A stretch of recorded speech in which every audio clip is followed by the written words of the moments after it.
বিদ্যুৎ বিলের কাগজটা হাতে এলেই অনেকের কপালে একটা চিন্তার ভাঁজ পড়ে, তাই না? তো আজকে আমরা ঠিক এই পোস্টপেড মিটার সিস্টেমের আদ্যোপান্ত সহজ করে বুঝে নেব। আশা করি এরপর বিল নিয়ে আর কোনো দ্বিধা থাকবে না। আর দেখুন, এই চিন্তাটা কিন্তু খুবই স্বাভাবিক। এটা দূর করার সবচেয়ে ভালো উপায় কি জানেন? পুরো সিস্টেমটা সম্পর্কে একটা পরিষ্কার ধারণা রাখা। আর আমরা আজকে ঠিক সেই কাজটাই করতে যাচ্ছি। আচ্ছা, তাহলে প্রথমেই আসি, এই পোস্টপেইড মিটার জিনিসটা আসলে কি? একদম সহজ কথায় বলতে গেলে আগে ব্যবহার, পরে বিল। ঠিক যেন পুরনো দিনের ল্যান্ডফোন বা পানির বিলের মতো। মানে পুরো মাস ধরে বিদ্যুৎ ব্যবহার করা হয়, মিটার সেটা রেকর্ড করতে থাকে, আর মাস শেষে ঠিক ততটুকু ব্যবহারের উপর একটা বিল চলে আসে। তো পোস্টপেইড আর প্রিপেইড এই দুই সিস্টেমের মধ্যে মূল পার্থক্যটা কোথায়? দেখুন, পোস্টপেইডে যেহেতু মাস শেষে বিল আসে, তাই খরচের ওপর নিয়ন্ত্রণ রাখাটা একটু মুশকিল হয়ে যায়। আবার বিল দিতে দেরি হলে জরিমানার একটা ভয়ও থাকে। অন্যদিকে প্রিপেইডে ব্যাপারটা ঠিক উল্টো। আগে রিচার্জ করতে হয় বলে বাজেটটা নিজের নিয়ন্ত্রণে থাকে। কিন্তু এখানেও একটা ঝুঁকি আছে। ব্যালেন্স ফুরিয়ে গেলেই কিন্তু হঠাৎ করে বিদ্যুৎ চলে যেতে পারে। বেশ, মিটার তো বিদ্যুৎ ব্যবহারের হিসাব রাখছে, কিন্তু সেখান থেকে যে বিলের কাগজটা আমাদের হাতে এসে পৌঁছায়, সেই পুরো যাত্রাটা আসলে কেমন?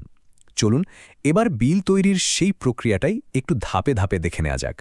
পুরো ব্যাপারটা কিন্তু কয়েকটা সহজ ধাপে হয়। প্রথমে মিটার ২৪ ঘন্টা ধরে প্রতিটা ইউনিট মানে কিলোওয়াট আওয়ার রেকর্ড করতে থাকে। এরপর মাস শেষে বিদ্যুৎ অফিস থেকে একজন এসে সেই রিডিংটা টুকে নিয়ে যান। অফিসে গিয়ে এই মাসের রিডিং থেকে গত মাসের রিডিং বাদ দিলেই ব্যবহারের পরিমাণটা বেরিয়ে আসে, আর সেটার উপর ভিত্তি করেই বিল তৈরি হয়। এই বিলটা এরপর কাগজ বা এসএমএসের মাধ্যমে গ্রাহকের কাছে পাঠানো হয়, আর সবশেষে সেই বিল পরিশোধ করার পালা। আচ্ছা, বিল তো হাতে এলো। এখন সবচেয়ে জরুরি প্রশ্ন হলো, এই বিল পরিশোধ করার উপায়গুলো কি কি? চলুন এবার সেই বিষয়গুলোই জেনে নেওয়া যাক। সবার আগে কথা বলা যাক অফলাইন বা সরাসরি বিল দেওয়ার পদ্ধতিগুলো নিয়ে, মানে যেগুলো আমাদের সবচেয়ে পরিচিত উপায়। এর মধ্যে সবচেয়ে প্রচলিত উপায় হল ব্যাংকে গিয়ে বিল দেওয়া।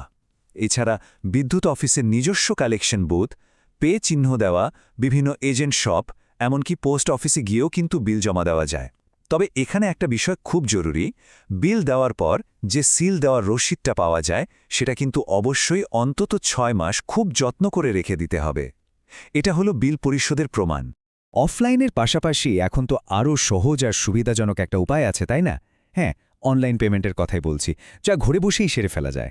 এখন তো বিকাশ বা নগদের মতো অ্যাপগুলো দিয়ে বিল দেওয়াটা খুবই সহজ হয়ে গেছে। শুধু অ্যাপে ঢুকে পে বিল অপশনে যেতে হবে। এরপর বিদ্যুৎ বেছে নিয়ে নিজের বিদ্যুৎ সরবরাহকারী কোম্পানি, যেমন ধরুন পল্লী বিদ্যুৎ বা ডেস্কো, সেটা সিলেক্ট করতে হবে। বিলের কাগজে একটা এসএমএস অ্যাকাউন্ট নম্বর থাকে, সেটা দিতে হবে, মাসটা বেছে নিতে হবে, আর সবশেষে পিন নম্বরটা দিয়ে দিলেই কাজ শেষ। মুহূর্তের মধ্যেই বিল পরিশোধ হয়ে যায়। তবে হ্যাঁ, অনলাইনে বিল দেওয়ার সময় কয়েকটা ছোট্ট জিনিস মাথায় রাখলে ভালো।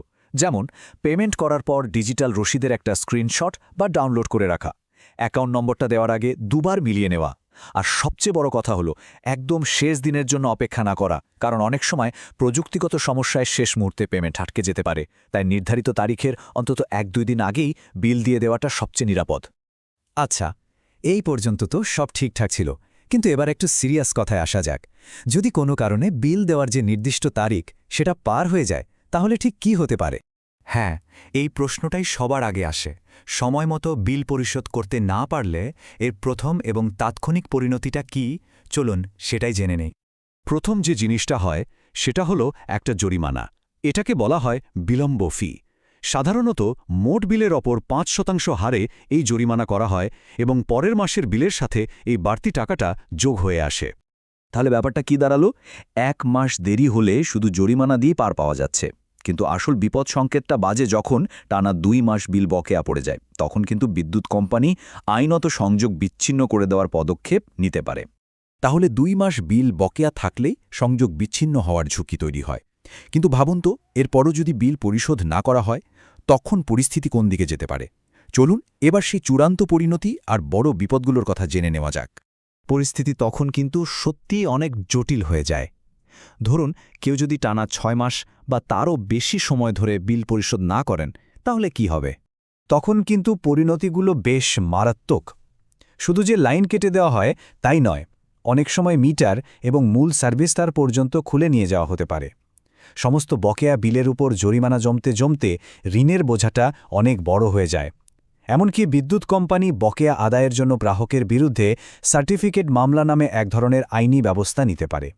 আর সবশেষে সংযোগ নেওয়ার সময় যে নিরাপত্তা জামানত রাখা হয়েছিল সেটাও বকেয়া বিলের সাথে সমন্বয় করার জন্য বাজেয়াপ্ত করা হয়। তো সবশেষে একটাই কথা, বাড়ির বিদ্যুৎ বিলটা সময়মতো পরিশোধ করা হচ্ছে তো? আশা করি আজকের এই পুরো আলোচনার পর পোস্টপেইড বিল নিয়ে সবার ধারণাটা আরও পরিষ্কার হয়েছে। আর সবাই যদি একটু সচেতন থাকেন তাহলে কোনো রকম জরিমানা বা সংযোগ বিচ্ছিন্ন হওয়ার মতো ঝামেলা ছাড়াই নিরবচ্ছিন্ন বিদ্যুৎ পরিষেবা পাওয়া সম্ভব।